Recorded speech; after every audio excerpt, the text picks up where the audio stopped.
Saludos a todos y hoy tenemos como nuestros invitados al doctor Francisco Ortiz Santini, quien es doctor en Historia y abogado, y el licenciado Juan Manuel García Pasalacqua, politólogo de esta misma estación WKQ.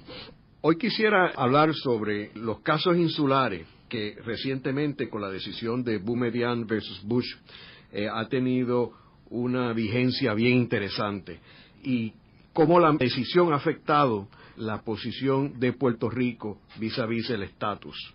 Francisco, me gustaría comenzar el programa proveyéndole unos antecedentes a nuestros radioescuchas sobre los casos insulares. Quiero mencionar también que tenemos un programa en el Internet y los invito a que visiten el portal de La Voz del Centro con el doctor Efrén Rivera Ramos, quien escribió un libro sobre los casos insulares. Francisco, háblanos un poco sobre estos casos. En términos concisos, hay que aclarar algo de entrada, o sea, aunque se llaman casos insulares, lo cierto es que no todos los casos se relacionan con islas, o sea, son casos que surgen en el proceso en que los Estados Unidos, como nueva potencia mundial a finales del siglo XIX, está empezando a construir su imperio.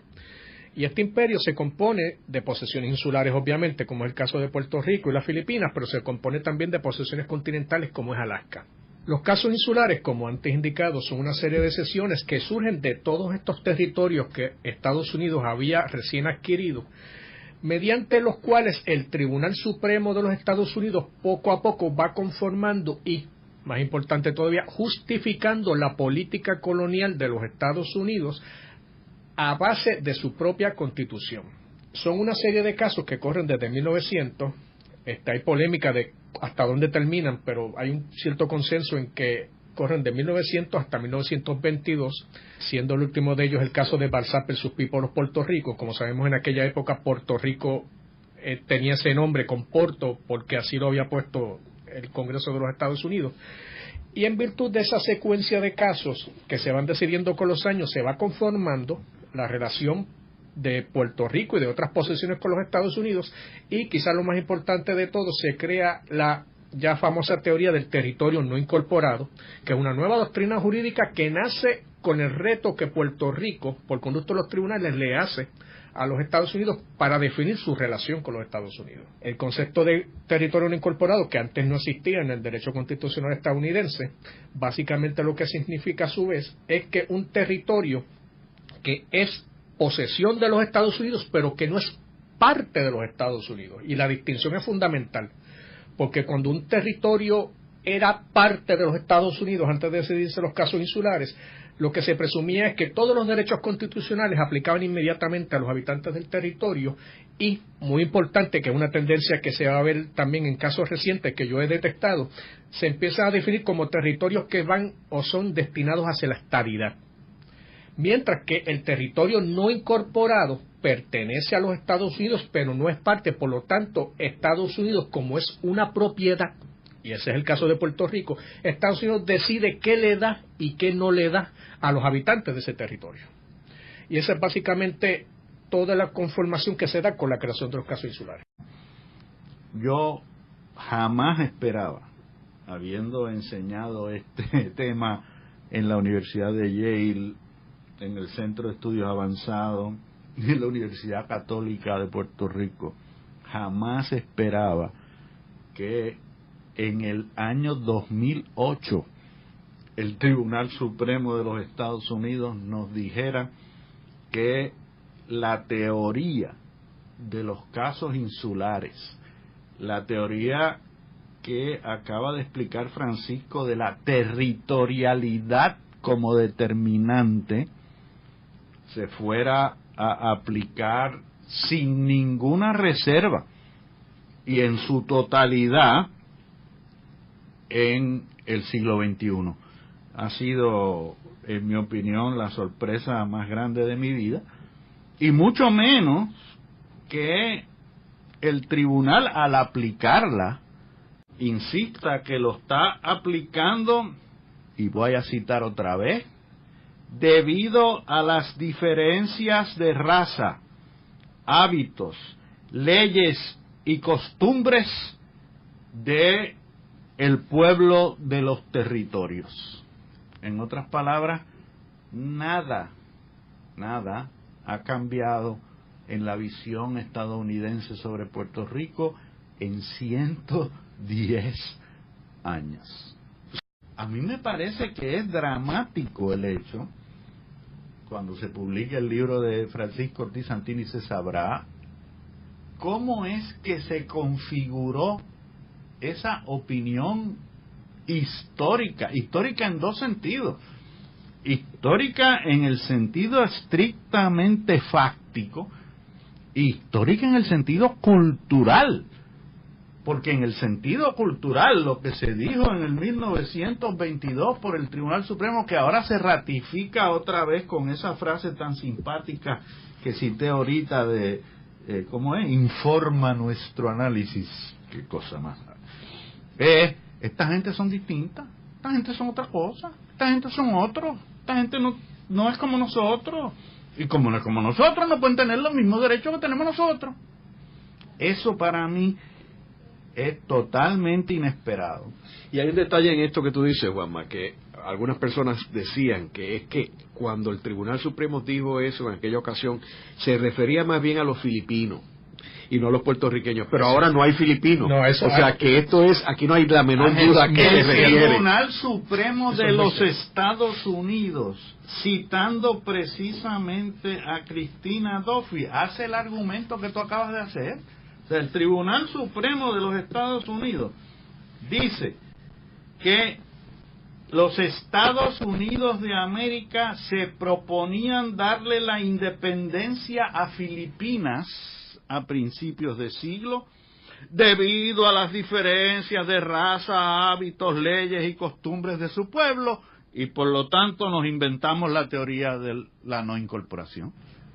O sea que ahora el argumento de que esto se refería a las Filipinas, pero no se refería a Puerto Rico, el Supremo lo vira al revés y dice, sí, por eso fue que creamos la doctrina de los casos insulares, para que Filipinas no fuera parte de la Unión, y ahora Puerto Rico tampoco. Es un cambio asombrosamente dramático que, quiero reiterar, se debe a la pluma del juez republicano más liberal, el juez Kennedy, pero que tiene la concurrencia del juez demócrata más liberal, cuyo clerk, como se diga eso en cristiano, es una puertorriqueña, Cristina Duffy Burnett. Eso no es una casualidad.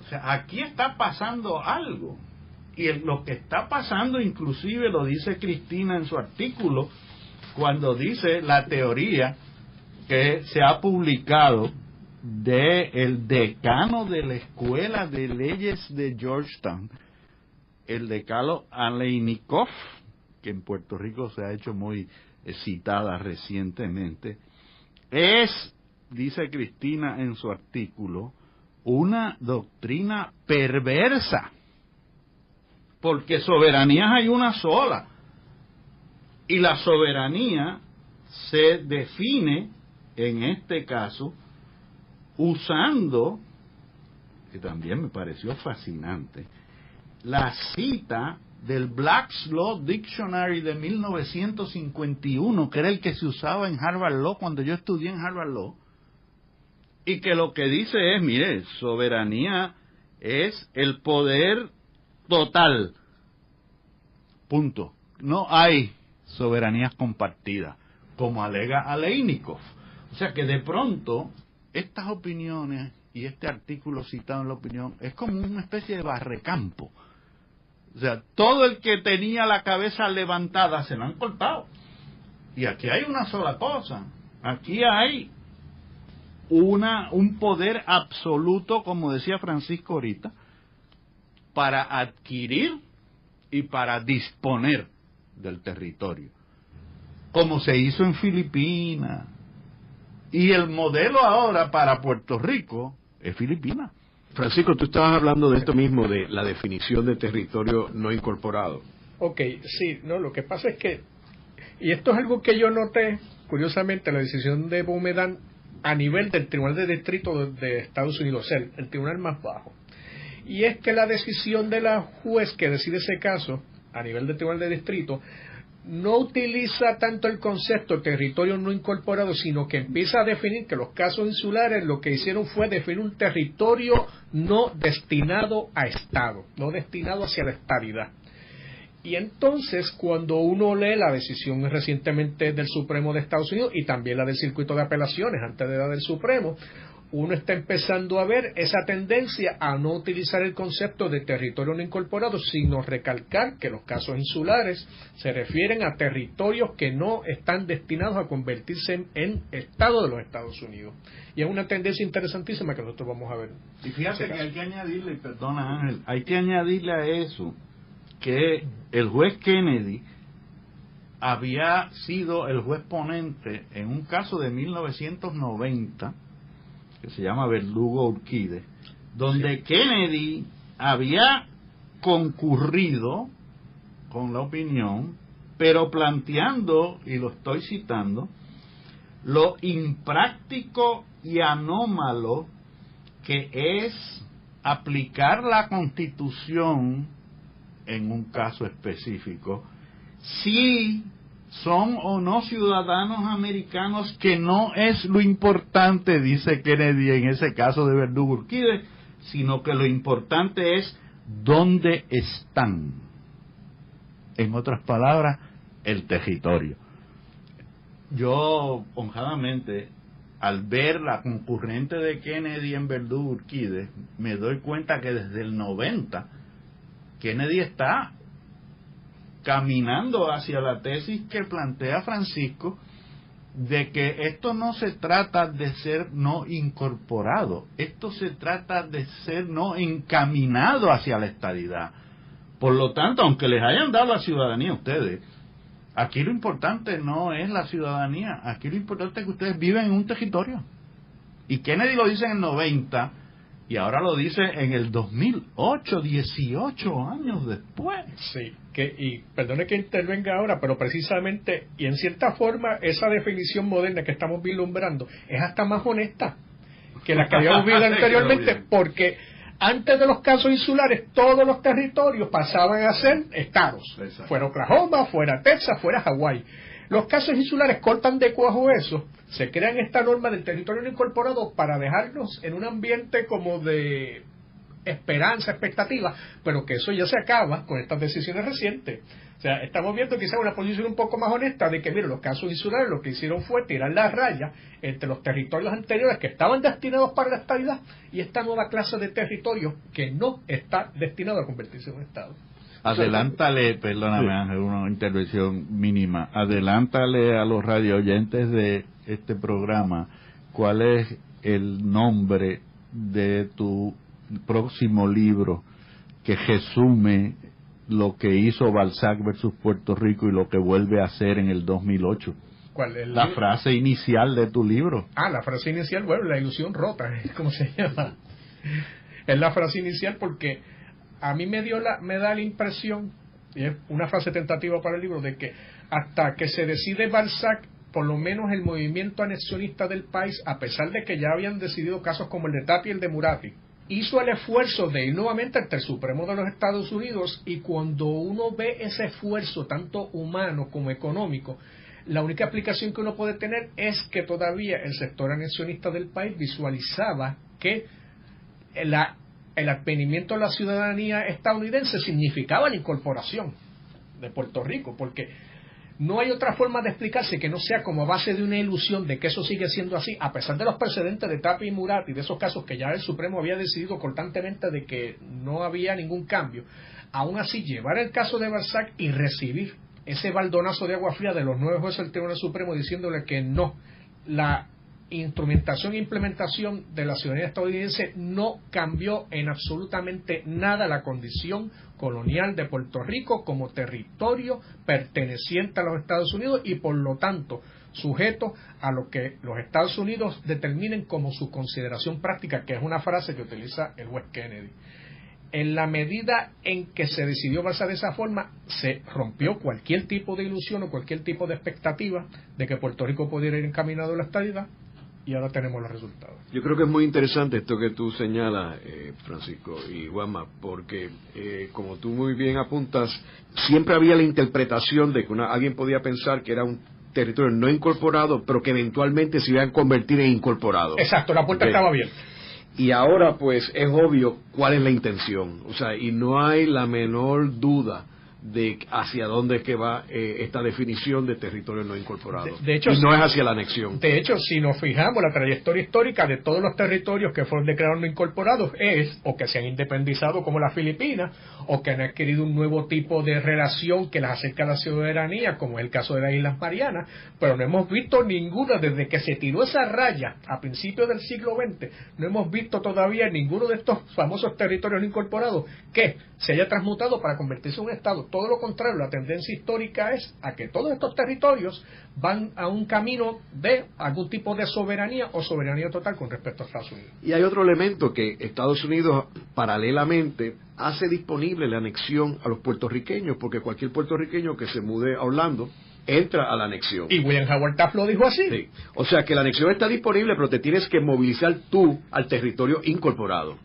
Correcto. Pero no puedes tener la anexión desde un territorio no incorporado. Correcto, porque como lo dijo Taft, y lo repite Kennedy, lo importante es la localidad. Lo importante no es si usted es ciudadano norteamericano, si usted tiene 2 o 3 ciudadanías, o si usted reclama derechos bajo las Naciones Unidas, etcétera. Usted tiene que moverse de ese territorio, salirse de ese territorio si es que usted quiere que se le reconozcan todos los derechos, que fue lo que le pasó a la señora Rosario cuando se muda a Puerto Rico, que pierde toda una serie de derechos que antes tenía en los Estados Unidos. La discriminación, porque aunque fuera ciudadana norteamericana y estuviera en Estados Unidos, tan pronto se mueva al territorio no incorporado o al territorio no destinado a estabilidad de Puerto Rico, ella está sujeta al discrimen que se produce por la localidad en que ella se encuentra. Luego de la pausa, continuamos con Ángel Collado Schwartz en La Voz del Centro.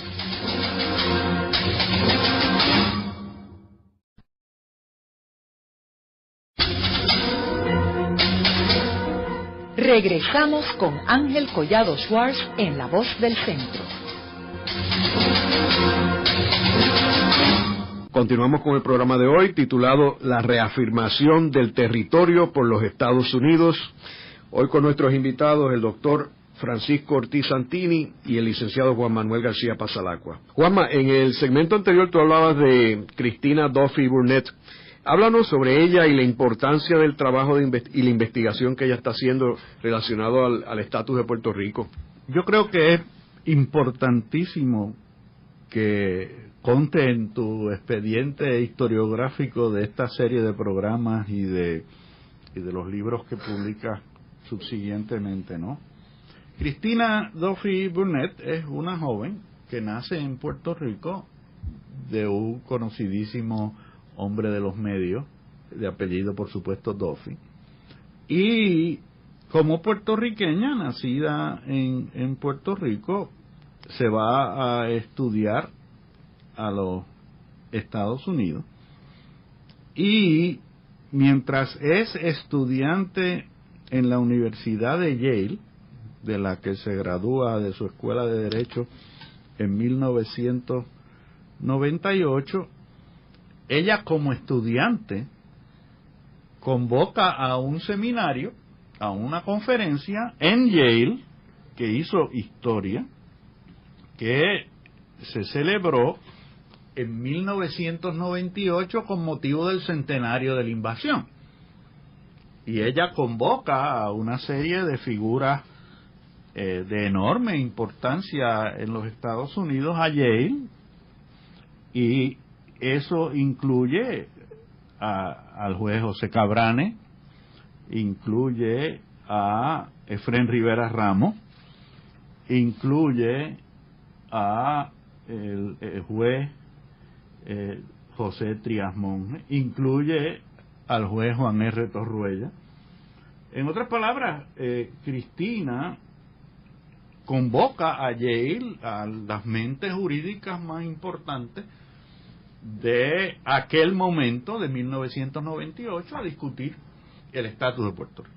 Y entonces publica ella un texto basado en esas conferencias por Duke University Press en el 2001, 3 años después, ¿no? Y ese texto es una condena absoluta de la frase que usan los casos insulares de que Puerto Rico es foreign in a domestic sense, extranjeros en el sentido doméstico.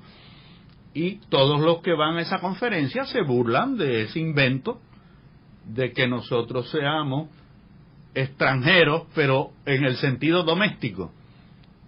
Y entonces la pregunta es, ¿y somos domésticos en el sentido internacional? Y bueno, y la discusión se centra sobre esa inconsistencia técnica o esa inconsistencia discursiva, si se quiere, del Tribunal Supremo de los Estados Unidos.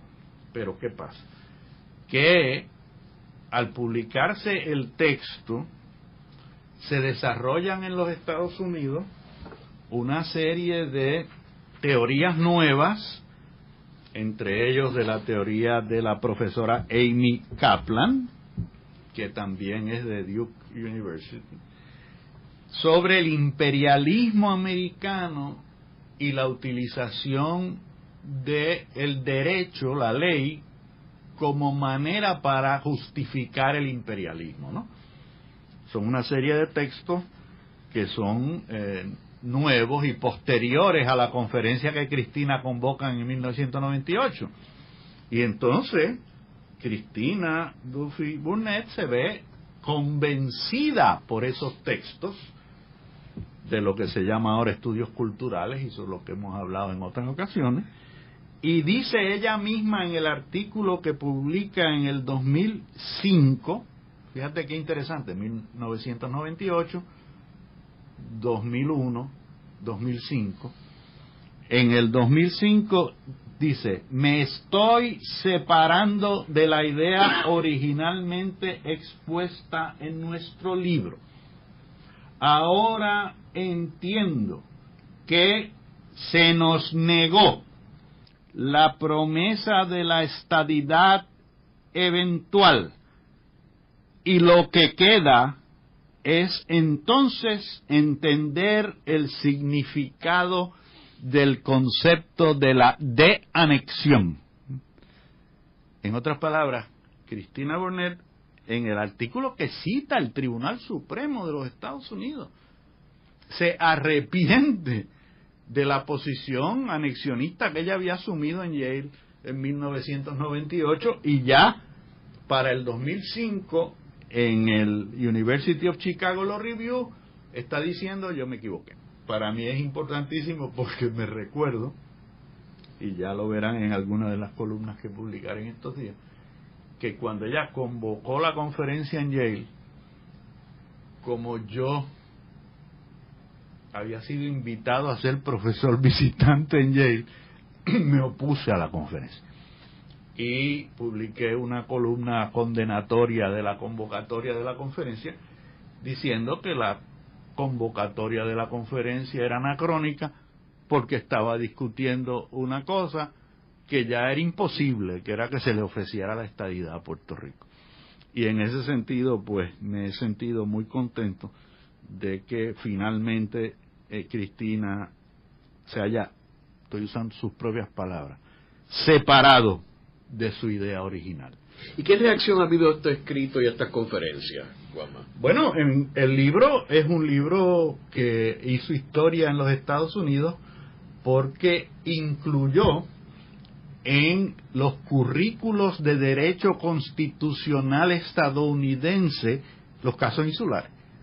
O sea, hasta el momento en que Cristina Duffy Burnett publicó el libro, y ahora por supuesto con más razón cuando la cita el Tribunal Supremo de Estados Unidos, en ningún curso de derecho constitucional estadounidense, en ninguna de las escuelas de derecho de los Estados Unidos, se discutían los casos insulares.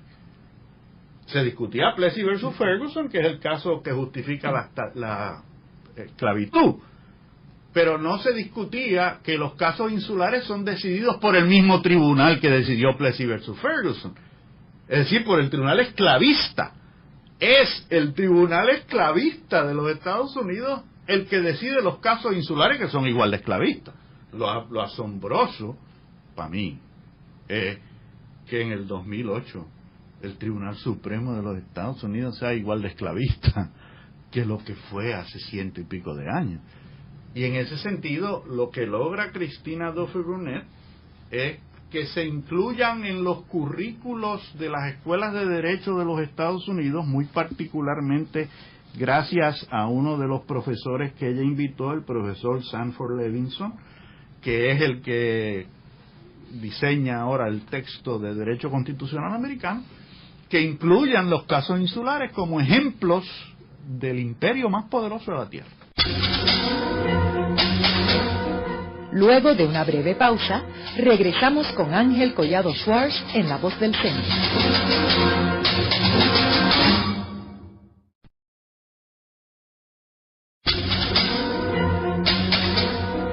Continuamos con la parte final de La Voz del Centro con Ángel Collado Schwartz. Pueden enviarnos sus comentarios a través de nuestro portal www.vozdelcentro.org. Continuamos con el programa de hoy titulado La reafirmación del territorio por los Estados Unidos. Hoy con nuestros invitados el doctor Francisco Ortiz Santini y el licenciado Juan Manuel García Pasalacqua. Juanma, ¿y cuál tú dirías que son las consecuencias de este caso? A mí me parece que tanto la historiografía puertorriqueña como el culturalismo puertorriqueño inician una etapa de reentender lo que nos ha pasado en el siglo XX, que va a ser completamente distinta a lo que ha sido hasta ahora. Y que el trabajo de Ángel Collado y el trabajo de Francisco Ortiz Santini, entre muchos otros, van a efectuar esa reevaluación y ese reentendimiento. Lo que yo no esperaba, francamente, es que haya que hacerlo con una reafirmación tan dramática de lo que la profesora Amy Kaplan llama las teorías legales del imperialismo. Yo esperaba que ya en el siglo XXI el Tribunal Supremo de los Estados Unidos no nos empujase una teoría estrictamente imperialista de que, mire, lo importante es el territorio que nosotros poseemos, el territorio del que somos dueños, Guantánamo y Puerto Rico, y que lo que hagamos ahí dentro, como decía, había adelantado Francisco ahorita, tiene que estar basado en consideraciones prácticas, dice el tribunal, no en teorías jurídicas, ni en teorías de derecho, ni de derechos, ni precedentes, ni nada. Nosotros, como país imperialista, tenemos el derecho de tratar a la gente que tengamos dentro del territorio que es nuestro, como los dé la gana, por razones prácticas. Y eso, honradamente, para inicios del siglo XXI, va a tener unas consecuencias enormes. Porque, en mi opinión, lo que quiere decir al pueblo de Puerto Rico es que la Esfinge por fin habló, y la Esfinge nos dijo que con nosotros, ellos, el imperio más poderoso de la tierra, puede hacer lo que le dé la gana, sin consultarnos, sin tomarnos en consideración, sino que según nos invadieron, pueden desanexarnos cuando les dé la gana. Juanma, ¿y cuál es la posición de la rama legislativa y ejecutiva a una posición como esta de la rama judicial? ¿Cómo coincide? Yo creo que son perfectamente cónsonos. O sea, por primera vez en la historia de los Estados Unidos, aquellos de nosotros que nos hemos dedicado a estudiar a lo que llamábamos en otra época, ¿qué dice el americano? Hemos obtenido ahora 3 documentos que, a mi entender y por estos años de estudio, evidencian qué dice el americano. El Congressional Research Service, que es, como todos sabemos, el tanque de ideas del Congreso, emite un informe en el 2005 que dice Puerto Rico es un territorio no incorporado de los Estados Unidos sujeto a los poderes plenarios del Congreso y podemos hacer con Puerto Rico lo que nos dé la gana, inclusive regalárselo a otra nación o devolvérselo a España. La Casa Blanca emite su informe en diciembre del 2005 diciendo lo mismo que ha dicho el Congressional Research Service, sobre el cual ya hicimos un programa y creo que lo publicaste ya en uno de tus libros, diciendo Puerto Rico es un territorio no incorporado sujeto a los poderes plenarios del Congreso y podemos hacer con Puerto Rico lo que nos dé la gana, inclusive regalárselo a otro país o devolvérselo a España. Y ahora lo que nos faltaba, después que el Congreso lo ha dicho, después que la Casa Blanca lo ha dicho, ahora lo dice el Tribunal Supremo de los Estados Unidos, que dice que Puerto Rico es un territorio no incorporado sujeto a los poderes plenarios del Congreso y podemos hacer con los puertorriqueños y con Puerto Rico lo que nos dé la gana. Así que, en mi apreciación, la conclusión de esta experiencia es que la Esfinge habló. La Esfinge tiene 3 cabezas, la cabeza legislativa, la ejecutiva y la judicial, y las 3 cabezas ya hablaron. Lo que faltaba era la última cabeza y habló el día 12 de junio del 2008. Juanma, ¿y por qué esta decisión no ha tenido la cubierta en los medios de comunicación de Estados Unidos como se supone que tuvieran?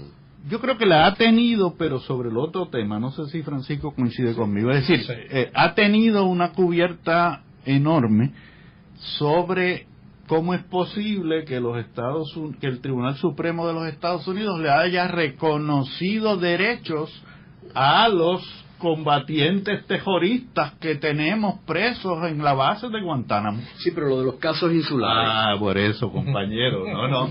Porque es, en mi apreciación, sujeto a que tengamos alguna diferencia sobre eso, los Estados Unidos de América siempre sobre Puerto Rico se han hecho de la vista larga. O sea, los medios de comunicación americanos nos han ignorado porque para ellos nosotros somos, como dijo aquel famoso escritor afroamericano Ralph Ellison, the invisible people. Somos la gente invisible. Ni les importa ni les interesa. Para mí, por eso es que es tan importante que independientemente que no nos esté prestando atención los medios estadounidenses, los 3 ramas del gobierno de los Estados Unidos ya se expresaron. Y los 3 documentos existen. Y todo entre el 2005 y el 2008. En los últimos 3 años. Así que el análisis de esos documentos, en mi apreciación, va a durar una década. Dentro de 10 años vamos a estar discutiendo ¿y qué pasó entre el 2005 y el 2008 para precipitar esto? Y yo tengo una explicación que te la ofrezco únicamente como hipótesis tentativa. La explicación es el 1 de mayo del 2003. El 1 de mayo del 2003, el pueblo de Vieques se metió en la base naval de Vieques y expulsó a la Marina de Puerto Rico. Y 2 años después, del 1 de mayo del 2003, empezaron los americanos a cambiar toda su teoría sobre Puerto Rico. En el 2003, el pueblo de Vieques se metió en la base naval de Vieques y expulsó a la Marina de Puerto Rico. Y 2 años después, del 1 de mayo del 2003, empezaron los americanos a cambiar toda su teoría sobre Puerto Rico. Y ahora no es, como muy bien decía Francisco, si estamos o no encaminados a la estadidad. Ahora es como rayos ellos se deshacen, desterritorializan, dice Cristina Duffy Burnett, a Puerto Rico. ¿Por qué? Por una sola razón. Porque el 1 de mayo del 2003 se quemó la base militar en Vieques y, como todos recordarán, hay un solo retrato de la caseta del Guardia destruida que tiene impreso unas letras bien grandes que dicen Navy Down. En el programa de hoy hemos discutido la reafirmación del territorio por los Estados Unidos basado en la decisión reciente del Tribunal Supremo Boumediene versus Bush en la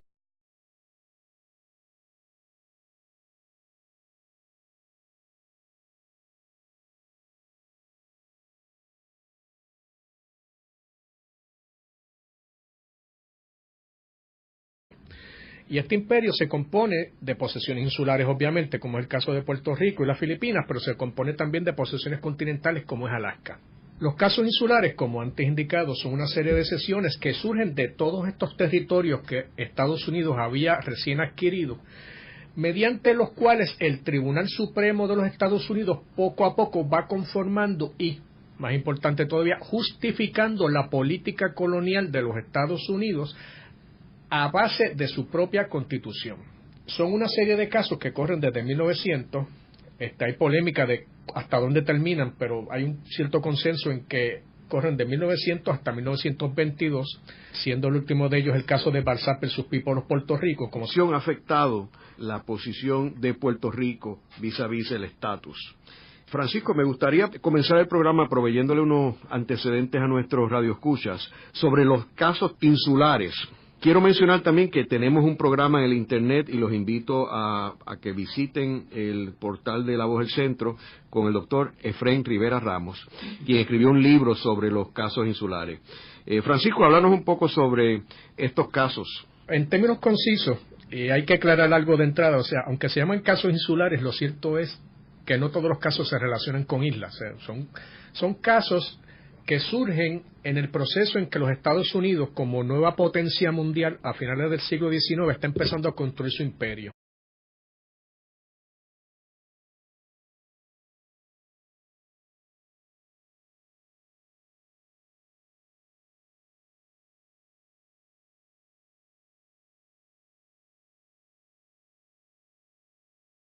Saludos a todos.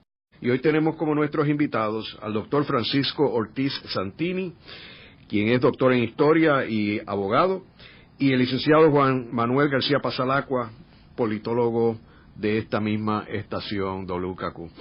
Hoy quisiera hablar sobre los casos insulares que recientemente, con la decisión de Boumediene versus Bush, ha tenido una vigencia bien interesante, y cómo la decisión parte de los Estados Unidos, y la distinción es fundamental, porque cuando un territorio era parte de los Estados Unidos antes de decidirse los casos insulares, lo que se presumía es que todos los derechos constitucionales aplicaban inmediatamente a los habitantes del territorio y, muy importante, que es una tendencia que se va a ver también en casos recientes que yo he detectado, se empieza a definir como territorios que van o son destinados hacia la estadidad.